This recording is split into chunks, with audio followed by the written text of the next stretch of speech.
Sofiane Djilali. Merci d'être avec nous, Sofiane Djilali.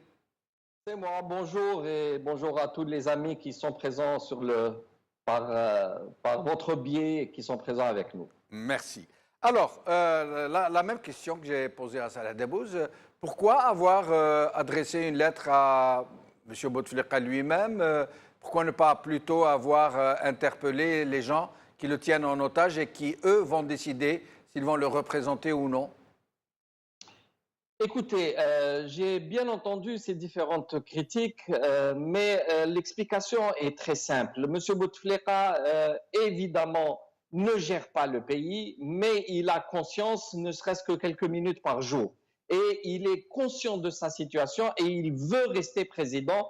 La preuve en est les quelques saluts qu'il faisait de la main il y a quelques jours lorsqu'il a été mis à l'extérieur pour le Jami'a Ketchawa ou autant à l'occasion de l'inauguration de la station de métro. Dans tous les cas de figure, on ne veut pas le dédouaner. Mais en même temps, il fallait s'adresser à lui pour qu'à travers cette lettre, l'opinion publique se saisisse d'un sujet extrêmement grave. Le pouvoir a, pour le moment, envie que les gens acceptent un 5e mandat sans broncher. Et d'ailleurs, on le voit bien, les partis politiques qui sont à l'Assemblée, par exemple, ne disent plus aucun mot concernant ce 5e mandat. Ils l'acceptent comme un fait accompli. Or, la lettre, en l'interpellant publiquement, elle a éveillé un débat. Il y a maintenant une opposition par rapport au régime qui est cristallisée ou qui est incarnée par le président de la République. Donc, pour nous, c'était important de remettre sur la table le sujet de ce 5e mandat pour dire qu'on le refuse absolument. Je rajoute une chose. Il n'est pas absolument nécessaire que le président lui-même lise la lettre. On adresse des lettres même à titre posthume. Ce qui est important, c'est d'interpeller l'opinion publique. Et la preuve en est que cela a réussi, c'est que énormément de journaux et d'organes de presse et de médias et de télévision dans le monde en ont fait part. Et c'était une façon aussi de dénuder, dévoiler les intentions du régime. Encore une fois, tant que le président ne s'est pas prononcé pour un 5e mandat, ça aurait pu apparaître comme un procès d'intention. Donc, c'était une première lettre, mais ce n'est qu'un premier pas d'une suite d'opérations qui seront faites au fur et à mesure. Je pense que là, les 14 personnalités sont très représentatives, très crédibles auprès de l'opinion publique nationale et internationale. Et c'est ce débat-là qui devra être ouvert. Arrêtons de se chamailler à chaque fois qu'il y a une initiative. Nous avons devant nous un système très puissant qui a les moyens financiers, matériels, humains, médiatiques. Nous ne sommes qu'une poignée d'hommes qui représentent une volonté nationale pour changer de système.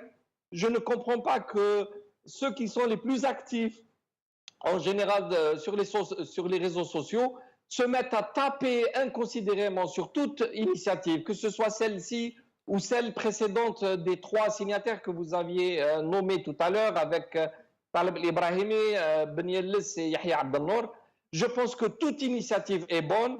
Il faut au contraire mettre sous un déluge de feu, si j'ose dire l'exemple ou le parallèle, ce régime-là. Il faut l'assaillir de toutes parts. Il faut arrêter de se tirer les uns sur les autres. Au contraire, il faut s'entraider. Restez avec nous, Sofiane Djilali. Sofiane Djilali, la suite des événements, après cette lettre, qu'est-ce que vous allez entreprendre? Écoutez, donnez-moi 30 secondes. D'abord, pour répondre à M. Hassan Moussi, oui. Je vais lui dire, il n'a pas vu peut-être d'Amazigh sur la liste, mais nous, que sommes-nous? On est des Martiens, on est venus d'où? Il y a dans votre liste, il y a même des amazigophones qui parlent berbère. Oui. Il ne les connaît pas peut-être Moussi, mais tout le monde les connaît. Nasser Djabi est d'origine kabyle, il parle kabyle. Zalani et Salah Debbouz, entre autres. Les deux, Laïchaoui, notre Mzabi. M. Bembitour et Chambi du sud, M. Yasmina Khadraï du sud-ouest. Oui. On a essayé de faire en sorte que la liste soit équilibrée, mais nous ne sommes pas rentrés dans des considérations d'identité ou secondaire. Ce qui nous importait, c'était de focaliser l'attention sur une situation absolument anormale et inadmissible.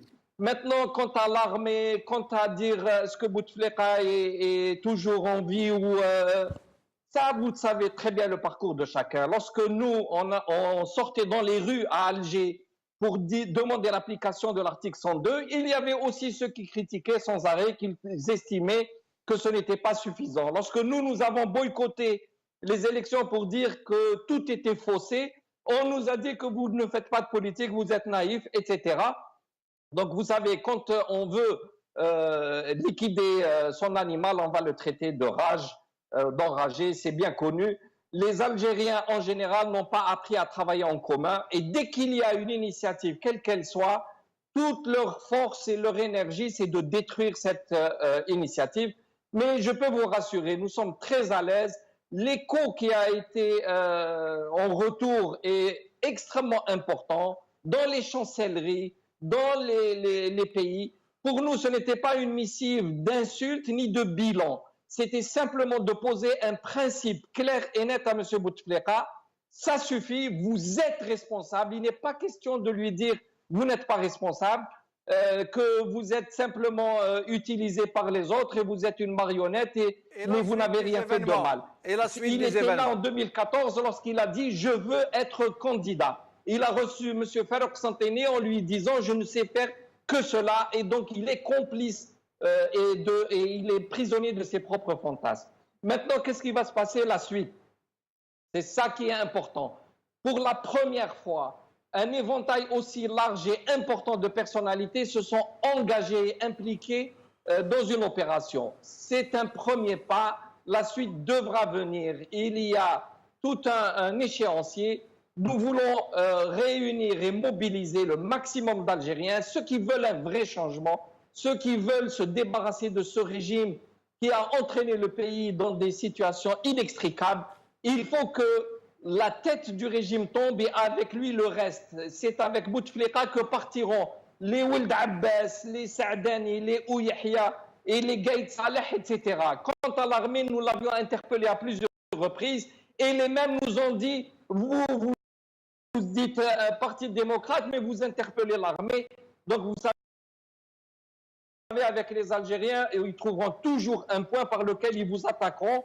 C'est leur métier. Au lieu de s'attaquer au pouvoir et de changer ce qui se passe, on est en train de se tirer dans les pattes. Ce n'est pas intelligent. Et restez avec nous. Intelligent, c'est de changer le régime. Restez avec nous, Soufiane Gillet.